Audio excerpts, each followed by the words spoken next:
एका पत्नीने आपल्या पतीला विचारले, तुम्हाला मुलगा हवा की मुलगी? पतीने उत्तर दिले, मला तर मुलगाच हवा. मुलं खूप शक्तिशाली असतात, मुली खूप कमजोर असतात. त्यांच्या आयुष्यात त्या जास्त काही साध्य करू शकत नाहीत. पत्नी खूप निराश झाली, शांत राहिली. काही दिवसांनी तिने एका मुलीला जन्म दिला. तिच्या पतीला आनंद होण्याऐवजी दुःख झाले. 2 वर्षाच्या नंतर तिने एका मुलाला जन्म दिला. पतीने खूप आनंदाने व अभिमानाने स्वागत केले. मुलं खूप मोठी होत गेली. वडील मुलावर खूप प्रेम करत होते आणि मुलीचा रागराग करत होते. एके दिवशी मुलीने उत्साहाने वडिलांना सांगितले, बाबा मला मोठं होऊन IAS ऑफिसर व्हायचं आहे.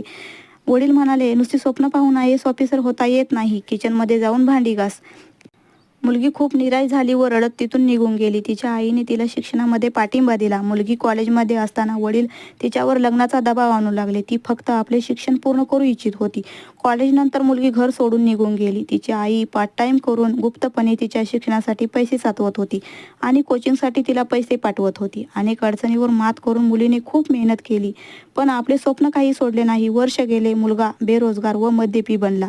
तो सतत वडिलांकडून पैसे मागायचा. दुसरीकडून मुलीने आपल्या आईच्या आधाराने IAS परीक्षा पास केली व ती घरी परतली. वडिलांना म्हणाली, बाबा पहा, मी IAS ऑफिसर बनले आणि तुमच्यासाठी मिठाई घेऊन आले आहे.